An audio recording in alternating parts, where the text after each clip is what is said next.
Hi everyone, स्वागत है आपका आरएस क्रिएशन स्टडी चैनल में। तो आज हम लोग जो है बहुत ही इंपॉर्टेंट टॉपिक डिस्कस करने जा रहे हैं एमईजी 10 का, जो कि है डीकॉलोनाइजिंग द माइंड। तो ये जो डीकॉलोनाइजिंग द माइंड है, ये एक बुक है, ऐसे लिखा हुआ है, जिसके जो राइटर हैं गुगी वा थियांगो। और इस बुक का पूरा नाम है decolonising the mind, the politics of language in African literature. और इस बुक को पब्लिश करवाया था 1986 में। तो सबसे पहले हम जो है ये जान लेते हैं कि डीकॉलोनाइजिंग होता क्या है। इस बुक के बारे में जानने से पहले हमें ये जानना बहुत ज़्यादा ज़रूरी है। तो ये जो डीकॉलोनाइजिंग होता है, ये कॉलोनाइजिंग का अपोजिट वर्ड है। मतलब कॉलोनाइज हो गया, आपको अगर कोई कंट्री है वो आपकी कंट्री को गुलाम बना रही है, जैसे ब्रिटिशरों ने इंडिया को गुलाम बनाया था।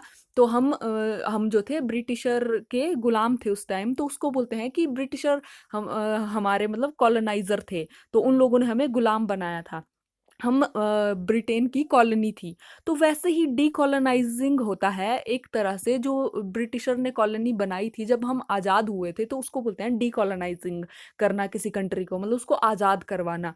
तो अब यहाँ पर ये जो रेफरेंस है डीकॉलोनाइजिंग द माइंड, इससे क्या मतलब है? तो इसका भी यही मतलब है, सिंपल सा, डीकॉलोनाइज ही करना है, आज़ाद ही करना है। लेकिन यहाँ पे कंट्री की बात नहीं हो रही है, यहाँ पर माइंड की बात हो रही है, हमारे दिमाग की बात हो रही है। क्योंकि जब भी हमारे देश में कोई मतलब किसी के देश में कोई किसी को गुलाम बनाता है, तो वो जो है बहुत सालों तक गुलाम बना के रखता है उनको। कई बार 100 साल, 200 साल, 300 साल, मतलब कितनी भी साल हो सकता है। तो जब ये जो कॉलोनाइजर लोग होते हैं, ये जो कॉलोनी छोड़ के जाते हैं, मतलब कंट्री को आज़ाद करके जाते हैं, तो इनका बहुत ज़्यादा इम्पैक्ट पड़ गया होता है हमारी कंट्री के ऊपर। जैसे अंग्रेज हमारी कंट्री से गए, लेकिन उनका जो कल्चर था, उनकी लैंग्वेज थी, उनके त्योहार हो गए, क्रिसमस हो गई, हम हर बर्थडे पे केक काटना हो गया, हम लोगों ने ये सारी चीज़ें जो है ना अडेप्ट कर ली है। मतलब हम लोग आज भी इन चीज़ों को मनाते हैं, जबकि हम लोग आज़ाद कब के हो गए हैं, लेकिन ये चीज़ें हमारे माइंड में बस गई है। मतलब हमारे माइंड को इन लोगों ने जकड़ के रखा हुआ है। तो इसी को कहते हैं डीकॉलोनाइजिंग द माइंड, मतलब खुद को जो है आज़ाद करना इन सारी चीज़ों से। मतलब हम चाह करके भी जब हम आज़ाद हो जाते हैं तो खुद को आज़ाद नहीं कर पाते हैं। तो ये जो गुगी व थियांगो है, इन्होंने इसी टॉपिक के ऊपर बात करी हुई है, पूरा का पूरा सब कुछ समझाया हुआ है कि ये है क्या टॉपिक। तो हम देख लेते हैं अब इन्होंने क्या बताया हुआ है। तो ये जो बुक है, ये जो बुक इन्होंने लिखी हुई है, ऐसे लिखा हुआ है इसमें। तो ये इनके बहुत सालों का रिसर्च है, जो उन्होंने अफ्रीकन राइटर और वहाँ की लैंग्वेज को लेकर के किया है, और जो इंग्लिश लैंग्वेज का क्या डोमिनेंस रहा है इनकी कंट्री के ऊपर, और कैसे इन्होंने खुद को आज़ाद किया, कैसे इन्होंने खुद के माइंड को डीकॉलोनाइज किया। ये सब कुछ इन्होंने बताया हुआ है इस बुक में। और किस तरह से कल्चर जो है इंटरनेशनलाइज होता जा रहा है, और कैसे अंग्रेज़ों ने इंग्लिश लैंग्वेज का यूज़ करके पूरी दुनिया पर राज किया है, और कैसे अपने कल्चर को पूरी दुनिया में फैलाया है। आज क्यों इंग्लिश जो है इंटरनेशनल लैंग्वेज बनती जा रही है, क्यों हर जगह उन्होंने अपनी एजुकेशन सिस्टम डाला, और क्यों उन्होंने हर जगह स्कूल स्कूल और हॉस्पिटल खोलना स्टार्ट किए। क्योंकि स्कूल और हॉस्पिटल जो है बेसिक नीड होती है इंसान की, जहाँ से आप जो है मतलब अगर आपको एक कंट्री की सारी माइंड वॉश करना है, तो उसके बच्चों को वैसी आप एजुकेशन देना स्टार्ट कर दो, ठीक है। मतलब बचपन से क्या होता है, बच्चे जो है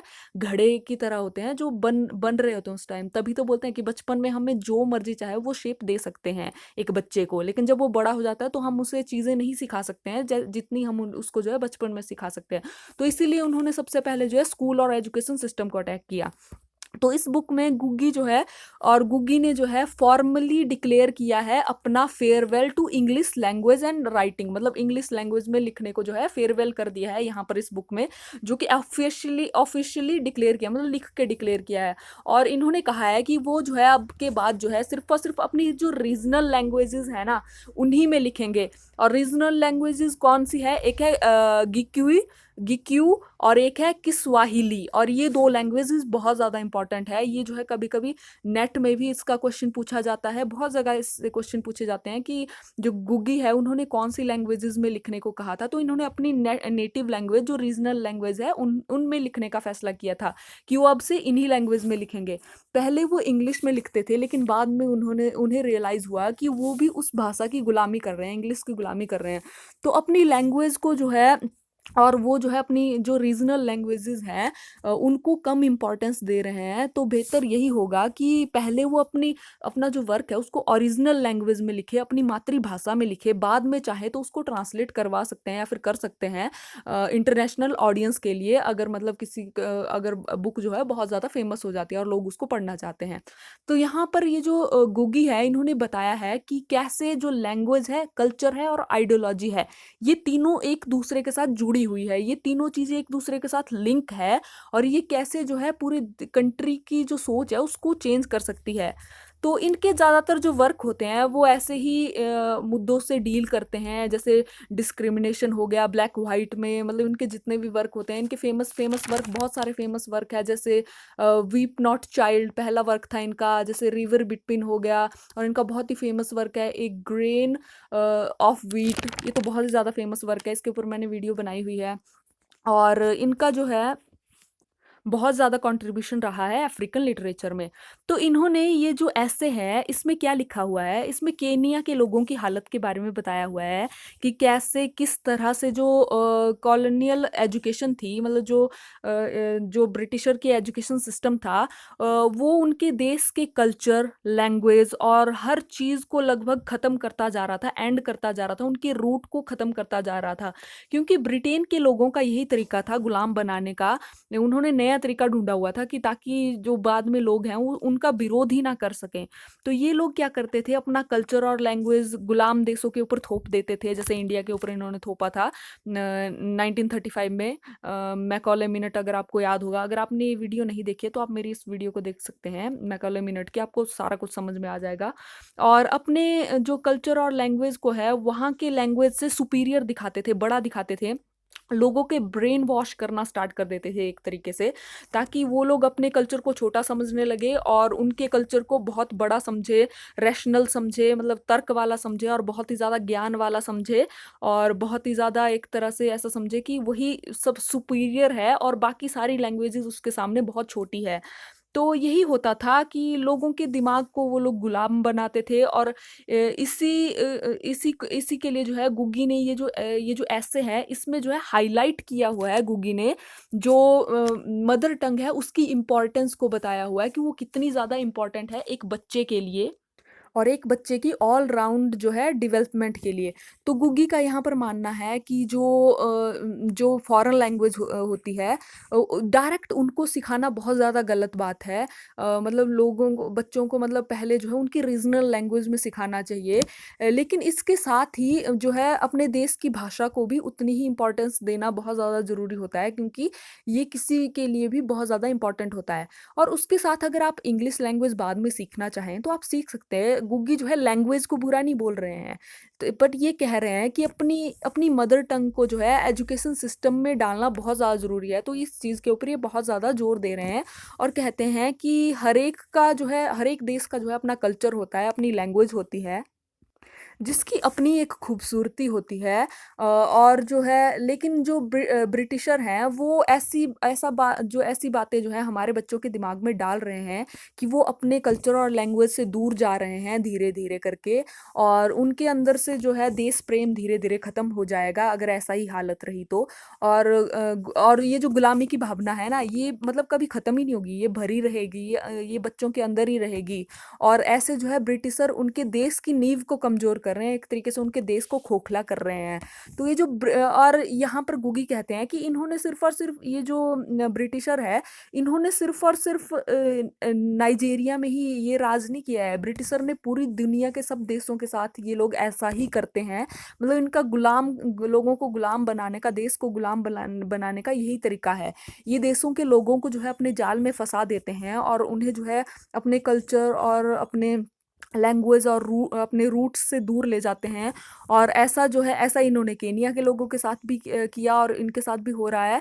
तो जब ये स्कूल में पढ़ते थे, गुगी बताते हैं कि इनके स्कूल के बच्चों को जो है फोर्स किया जाता था कि सिर्फ जो है इंग्लिश में बात करने के लिए, और जो बच्चे थे उनको जो है ऐसा करना ही पड़ता था, और अगर बच्चे ऐसा नहीं करते थे तो उनको जो है मारा जाता था, पीटा जाता था, पनिशमेंट दी जाती थी, और सबके सामने उनको उनकी जो है बेइज्जती की जाती थी, उनको जो है बहुत जलील किया जाता था और कभी-कभी तो उन्हें इतना हो जाता था कि स्कूल से निकाल भी दिया जाता था।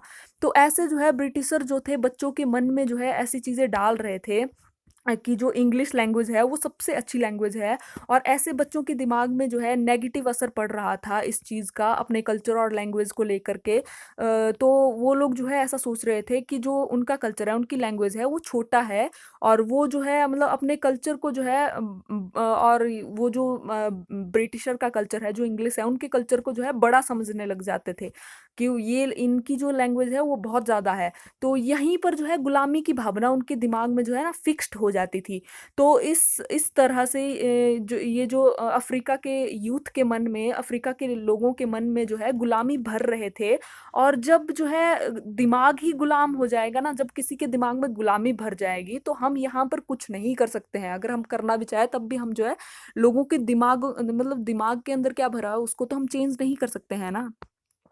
तो यहाँ पर गुगी लिखते हैं अपनी बुक में कि in my view language was the most important vehicle. जो लैंग्वेज है वो बहुत ज़्यादा इम्पॉर्टेंट व्हीकल है थ्रू जिसके द्वारा हम जो है पावर को जो है फैसिनेटेड कर सकते हैं, मतलब एक तरह से पावर को जो है आकर्षक कर सकते हैं, एक तरह से लुभा सकते हैं और किसी की भी सोल को हम जो है प्रिजन बना सकते हैं, किसी की सोल को हम जो है बंदी बना सकते हैं। और यहाँ पर ये जो लाइन है ये तो बहुत ही इंपॉर्टेंट है। The bullet was the mean of the physical subjugation. मतलब जो बुलेट होती थी, जो एक तरह से गोली होती है, उससे आप डरा करके किसी के बॉडी को जो है गुलाम बना सकते हो। मतलब किसी को डरा करके, धमका करके, बुलेट दिखा करके, बंदूक दिखा करके, बंदूक की नोक पर। लेकिन ये जो लैंग्वेज है ना, इसके द्वारा आप जो है किसी को स्पिरिचुअल सब्जुगेशन कर सकते हो। मतलब किसी को जो है किसी की आत्मा को गुलाम बना सकते हो और जब इंसान की आत्मा ही गुलाम बन जाएगी तो कोई क्या कर पाएगा। तो यहाँ पर जो है इसी के ऊपर बहुत ज़्यादा स्ट्रेस डाला हुआ है गुग्गी ने। तो राइटर जो है यहाँ पर काफ़ी स्ट्रेस डाल रहा है कि उन्हें जो है अपनी लैंग्वेज और कल्चर के बारे में अच्छे से जान लेना चाहिए, किसी को भी। मतलब ये हर व्यक्ति के लिए है, क्योंकि जब आप जो है अपने बारे में, आपको जब अपने बारे में पता होगा, अपने आसपास के बारे में पता होगा, अपने कल्चर के बारे में पता होगा, अपनी ओन आइडेंटिटी के बारे में पता होगा, हु यू आर ये पता होगा, तो आप जो है तब दुनिया के बारे में बहुत अच्छे से जान पाओगे, कुछ दूसरी चीज़ बहुत अच्छे से सीख पाओगे। जब आपको अपने ही बारे में पता नहीं होगा तो आप दुनिया के बारे में क्या सीखोगे और चीज़ों को अच्छे से कैसे सीख पाओगे। तो गुगी कहते हैं कि अगर आपको इंग्लिश लैंग्वेज सीखनी है तो सीखो, उसमें कोई गलत बात नहीं है, लेकिन अपनी लैंग्वेज को भी उसी लेवल का दर्जा दो और रिस्पेक्ट और इम्पोर्टेंस दो जैसे कि आप लोग इंग्लिश लैंग्वेज को दे रहे हो। और उसी एक होता है ना, उसी तरीके के साथ सीखो, उतनी ही शिद्दत के साथ सीखो जितना कि आप इंग्लिश को सीखने में अपना ध्यान लगा रहे हो। क्योंकि यहाँ पर राइटर कहते हैं कि एक लैंग्वेज सिर्फ कुछ वर्ड्स नहीं होते हैं, कोई सिर्फ सिंपल वर्ड्स नहीं होते हैं, ये एक पावरफुल टूल है और इसकी हेल्प से हम पूरे कल्चर को एक्सटेंड कर सकते हैं, जैसे कि अंग्रेजों ने किया था अपना कल्चर एक्सटेंड बहुत सी कंट्रियों में। तो गुगी को जो है बहुत से जो केनियन राइटर थे वो क्वेश्चन पूछते थे कि उन्होंने इंग्लिश लैंग्वेज में लिखना बंद क्यों किया। तो वो हमेशा रिप्लाई देते थे कि क्वेश्चन, जो सही क्वेश्चन है ना वो ये है कि ये जो अफ्रीकन ऑथर्स हैं, जो नाइजीरियन राइटर हैं, वो अभी तक जो ब्रिटिशर की लैंग्वेज है, जो कॉलोनाइजर की लैंग्वेज है, उसे क्यों यूज़ कर रहे हैं, उसमें क्यों लिख रहे हैं, उसमें राइटिंग क्यों कर रहे हैं।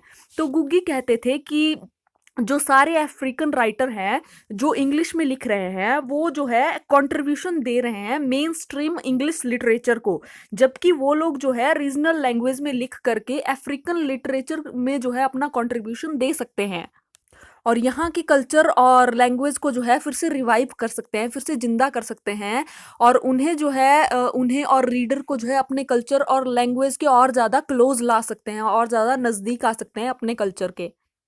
तो इसके बाद जो राइटर हैं वो कहते हैं कि अगर हमें जो है कॉलोनियलिज्म से आज़ाद होना है, अगर हम आज़ाद होना चाहते हैं सही मायने में, तो हमें आज़ाद होने के लिए जो है जो हमारे लोग हैं उन लोगों को जो है अपने कल्चर में जो है जान डालनी होगी, जैसा कि वो और राइटर्स को कह रहे हैं।